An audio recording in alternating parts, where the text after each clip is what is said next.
students. This is 11th physics, unit 6 gravitation in second volume. So today we can discuss about the interesting astronomical facts. மிக முக்கியமான ஒரு நிகழ்வை பற்றி இந்த பாடத்தில் படிக்க போகிறோம். ஏன்னா அடிக்கடி நம்ம பார்க்கக்கூடிய நிகழ்வு இது.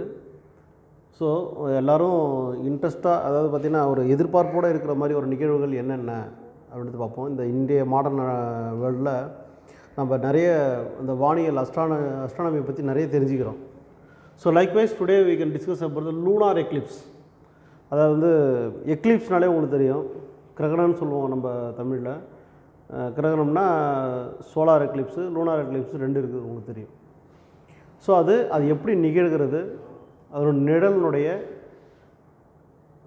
ரேடியஸ் எவ்வளோ இருக்கும், அதுதான் நம்ம கால்குலேட் பண்ண போகிறோம். So measurement of shadow of earth, பூமியினுடைய நிழல். முதல்ல வந்து ரெண்டு எக்லிப்ஸ் பற்றி பார்த்துருவோம். லூனார் எக்லிப்ஸ்னால் என்ன அப்படின்னா சந்திர கிரகணம்னு சொல்லுவாங்க. இப்போ பாருங்கள், இது வந்து சன்னு, பூமியும் சன்னும் எர்த்தும் மூணு ஒரே நேர்கோட்டில் இருந்தால் அது என்னது சந்திர கிரகணம்னு சொல்லுவாங்க. அது எப்படின்னா, அந்த ஆர்பிட்டில் இந்த எர்த்து வந்து என்னென்னா, இதை சுற்றி இந்த நிலவு சுற்றி வருது. இந்த moon is revolves around the earth, and also earth revolves around the sun. In a certain period the sun, earth and moon it is in the straight line, ஒரே நேர்கோட்டில் அது அமையும் போது இந்த சூரியனிலிருந்து வரக்கூடிய அந்த நிழலானது, இந்த சூரியனிலிருந்து வரக்கூடிய அந்த வெளிச்சம் பூமியின் மீது பட்டு அதுக்கு நேராக இந்த சந்திரன் வரும்போது அதோட நிழல் முழுவதும் போய் விழுது. அப்படி விழுறது தான் இது சந்திர கிரகணம். மேக்ஸிமம் சந்திர கிரகணத்தை நம்ம வெறுங்கனால் கூட பார்க்கலான்னு சொல்லுவாங்க.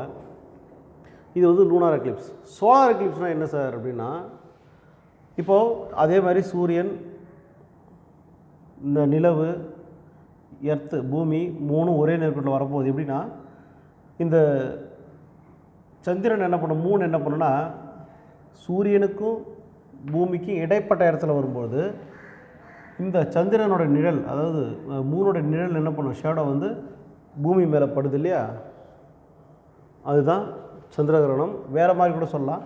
இது இந்த பக்கம் வரும்போது இந்த சூரியனை முழுவதுமாக மறைக்கும், நேர்கோட்டில் வரும்போது முழுவதுமாக மறைக்கும். அப்படி மறையும் போது சூரிய கிரகணம் ஏற்படுது. சரி, அது வந்து பார்த்திங்கன்னா மறைத்தல், இது வந்து பார்த்தீங்கன்னா நிழல். இப்போது when the ray comes from the sun to the earth, இந்த எர்த்தில் விழும்போது அதோட நிழல் எப்படி விழுதுன்னு சொன்னால், முழுவதுமாக மறைக்கிற மாதிரி அந்த நிழல் விழும், முழுவதுமாக மறைக்கிற மாதிரி. அப்போ ஃபுல் ஷேடோ, அந்த ஷேடோ பார்த்திங்கன்னா ஒரு சிகப்பு கலரில், இளஞ்சிவப்பு கலரில், ரெட்டின் கலரில் இருக்கும். அது பேர் அம்ப்ரான்னு சொல்லுவாங்க. ஃபுல் ஷேடோ வந்து அம்ப்ரா. சரி, இப்போ பார்த்தீங்கன்னா, இப்போ இதிலேருந்து நம்ம ஒரு லைன் இமேஜினரி லைன் வரைகிறோம். இந்த இடம் என்னென்னா பெனியும்ப்ரான்னு பேர். பெனியும்ப்ரானா ஒரு பாதி ஷேடோ, முழுசுமாக நம்மளுக்கு கிடைக்காது, ஒரு பாதி ஷேடோ மட்டும் தான் கிடைக்கும். இது பெனியும்ப்ரான்னு சொல்கிறது. ஸோ இந்த சந்திரன் வந்து இங்கேருந்து இப்படி போகும்போது கொஞ்சம் கொஞ்சமாக அந்த நிழல் முழுவதுமாக ஆகி திரும்ப என்ன பண்ணோம், விலகி போயிடும். ஸோ இதுதான் சந்திர கிரகணம் பேர். இப்போ நம்ம என்ன கண்டுபிடிக்க போகிறோம் அப்படின்னா, measurement of shadow of the earth, இந்த பூமியினுடைய நிழலினுடைய அளவை நம்ம கண்டுபிடிக்க போகிறோம், வேறு ஒன்றும் கிடையாது. ஏன்னா இதுக்கான நிறைய ஃபோட்டோகிராஃப்ஸ்லாம் எடுத்துருக்குறாங்க, துல்லியமான ஃபோட்டோகிராஃப்ஸ்லாம் எடுத்துருக்குறாங்க. அதில் பார்த்தீங்கன்னா அப்படியே இதான் ஒரு நல்ல சிவந்த பொருள் மாதிரி ரெட் கலரில் அந்த ஷேடோ தெரியுன்றது அந்த ஃபோட்டோகிராஃப் மூலிமா, துல்லியமான ஃபோட்டோகிராஃப் மூலிமா நமக்கு தெரிஞ்சுது. ஸோ நம்ம சந்திர கிரகணம் பார்க்கும்போது தெரியும், அப்படியே கொஞ்சம் கொஞ்சமாக அந்த நிழல் என்ன பண்ணால் முழுவதுமாக மறைஞ்சி அப்புறம் விலக ஆரம்பிக்கும். வரும்போதும் போகும்போதும் அந்த பாதி ஷேடோவை தான் நம்ம என்ன சொல்லுவோம், பெனியும்ப்ரான்னு சொல்லுவோம். இது வந்து அம்ப்ரா. இப்போ நம்ம என்னென்னா, calculate the radio of the அம்ப்ரா. இந்த ஷேடோவுடைய ரேடியை நம்ம கால்குலேட் பண்ணணும் அப்படின்னா, எர்த்துக்கும் அதாவது அந்த டிஸ்டன்ஸுக்கும் உள்ள ஒரு ரேஷியோவை கண்டுபிடிச்சா தான் அதை நம்ம செய்ய முடியும். எப்படின்னு பாருங்கள். இப்போ ஃபார் எக்ஸாம்பிள், எர்த்துக்கு ஒரு ரேடியஸ் இருக்கும், ரேடியஸ் ஆஃப் த எர்த்துன்னு ஒன்று இருக்கும், அது ஒரு value. Radius of the moon ஒன்று இருக்கும், அது ஒரு வேல்யூ. ரெண்டு வேல்யூ இருக்கும். இது வந்து ஆக்சுவல் ரேடியஸ், ஆக்சுவல் ரேடியஸ்.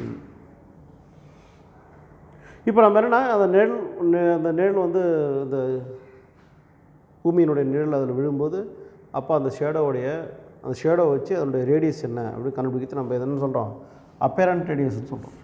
எப்படி நம்ம லிஃப்ட்டில் அந்த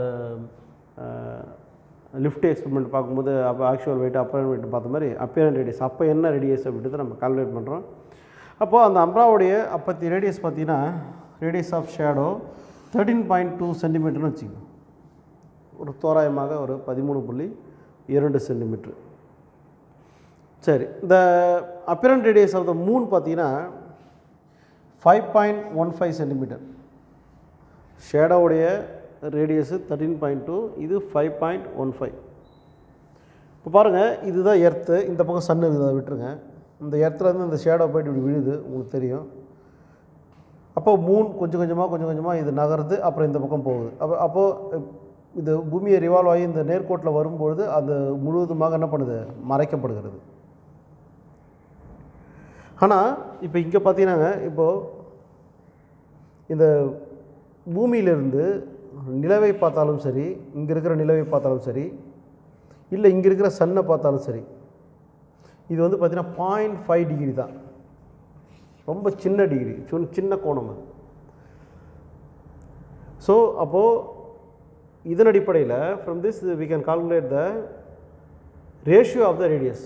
எந்தெந்த ரேடியஸோட ரேஷியோ கண்டுபிடிக்கணும், இந்த ஷேடோவுக்கும் இந்த ரேடியஸ் ஆஃப் த மூனுக்கும் நம்ம என்ன பண்ணோம், கண்டுபிடிக்கணும். பாருங்கள், ஸோ இந்த ரேஷியோ நமக்கு அப்ராக்சிமேட் வேல்யூ கண்டுபிடிச்சிட்டோம் 2.56. So radius of shadow and radius of the moon கண்டுபிடிச்சாச்சு. அதோட வேல்யூ வந்து 2.56. So the radius of the earth umbra shadow அது என்னென்னா, இப்போ பார்த்தீங்கன்னா இப்போ இது வந்து ஷேடோவோட ரேடியஸ், இது வந்து நம்ம கண்டுபிடிக்கலாம். So therefore RS equal to 2.56. இந்த ஆரம் வந்து மல்டிப்ளிகேஷனில் போயிடும். இந்த ரேடியஸ் ஆஃப் த மூனுடைய வேல்யூ நம்மளுக்கு தெரியும், எவ்வளோ, 1737 கிலோமீட்டர். இது மொத்த ரேடியஸு 1737 கிலோமீட்டர். இதை எங்கே அப்ளை பண்ண போகிறோம். So therefore radius of the shadow equal to 2.56 into 1737 kilometer. அப்ராக்சிமேட்டாக இதனுடைய கால்குலேஷன் பார்த்தீங்கன்னா 4446 கிலோமீட்டர். இது வந்து ரேடியஸ் ஆஃப் த ஷேடோ. சரி, இப்போ அடுத்தது அதனுடைய கரெக்ட் ரேடியஸ் பார்த்தீங்கன்னா 4610 கிலோமீட்டர்ஸ் இதனுடைய கரெக்ட் ரேடியஸு. இதனுடைய கரெக்ட் ரேடியஸ்னால் இந்த ஷேடோவுடைய கரெக்ட் ரேடியஸு அவன் கண்டுபிடிச்சது.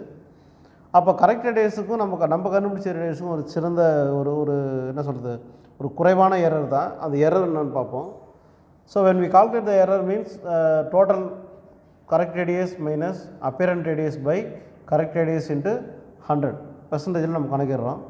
So when we calculate this, இதை நம்ம மைனஸ் பண்ணோம்னா அது 4600 டிவைட் பண்ணோம்னா நமக்கு என்ன கிடைக்குது, டிவைட் பண்ணி 100 மல்டிப்ளை பண்ணால் 3.5%. இது ஒரு மார்க்கில் கேட்பாங்க. இந்த எரர் ஆஃப் த ஷேடோன்னு பார்த்தீங்கன்னா நீங்கள் என்ன பண்ணோம், 3.5%.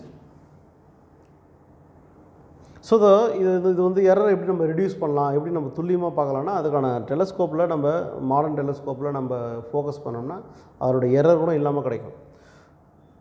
ஏன்னா earth is the spherical shape, எல்லாருக்குமே தெரியும். இந்த ஸ்பெரிக்கல் ஷேப்புன்றதை அதனுடைய ஷேடோ வச்சு நம்ம கன்ஃபார்ம் பண்ணிக்கலாம், ஈஸியாக கன்ஃபார்ம் பண்ணிக்கலாம்.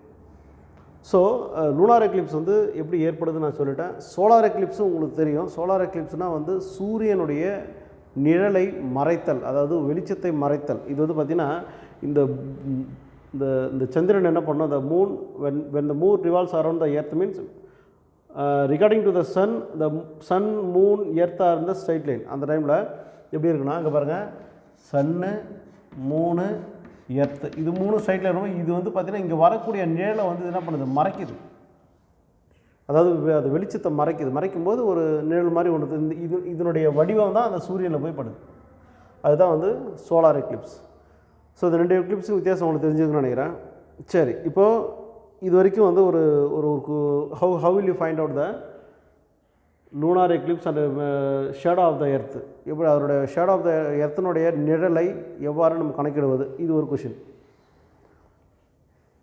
ஸோ நெக்ஸ்ட்டு நம்ம பார்க்க போகிறது என்னென்னா ஒரு கேள்வி ஒன்று, why there no lunar eclipse and solar eclipse every month. ஒவ்வொரு மாதமும் ஏன் லூனார் எக்லிப்ஸ் சோலார் எக்லிப்ஸும் வர்றதில்ல அப்படின்னா, அதில் பார்த்தீங்கன்னா கிட்டத்தட்ட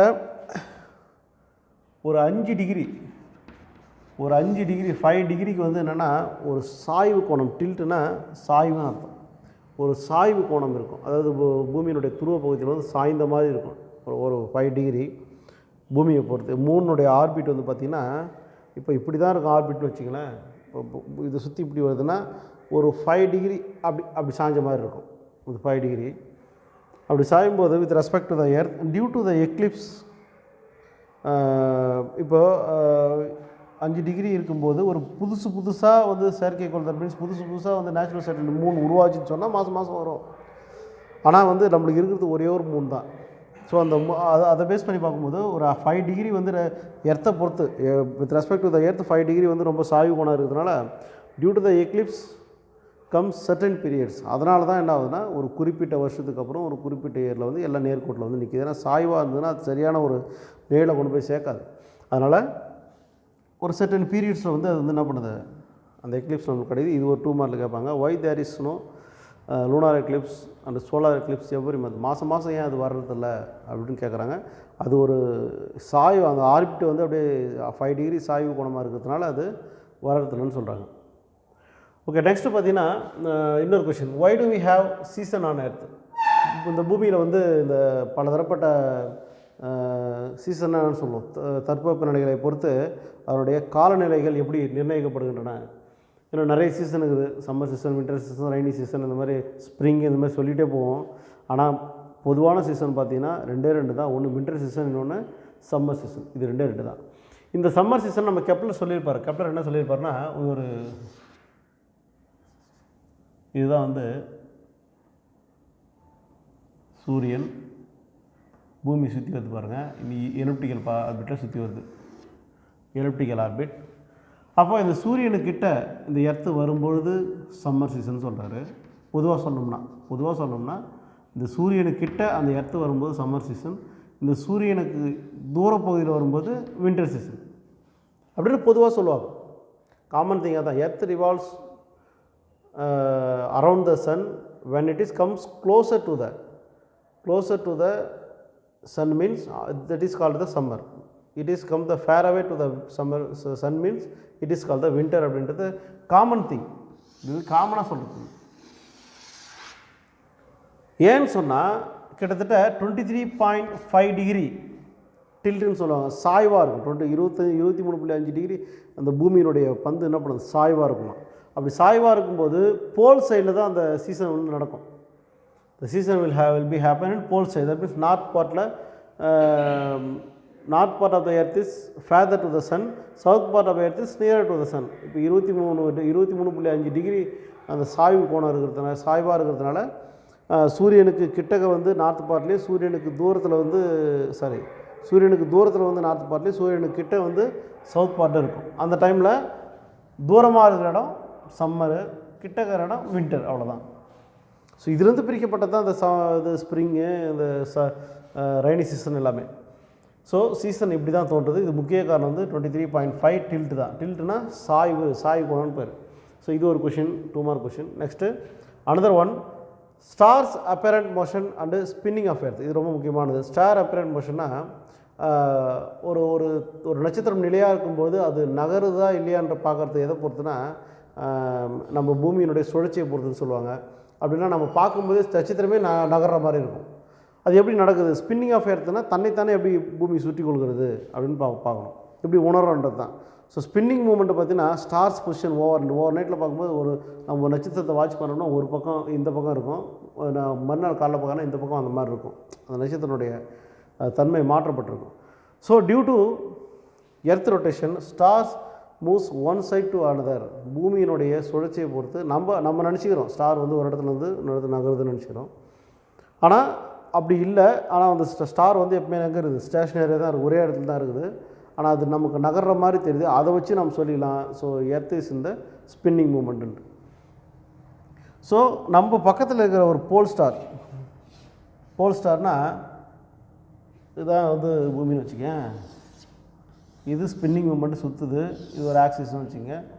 இங்கே இருக்கும் போல் ஸ்டார் இது ரவுண்டு ஒரு மாதிரி இது ஒரு ரவுண்ட் ஷேப் ஏற்படுற மாதிரி நம்மளுக்கு தோணும், சுற்றி சுற்றி வர மாதிரி.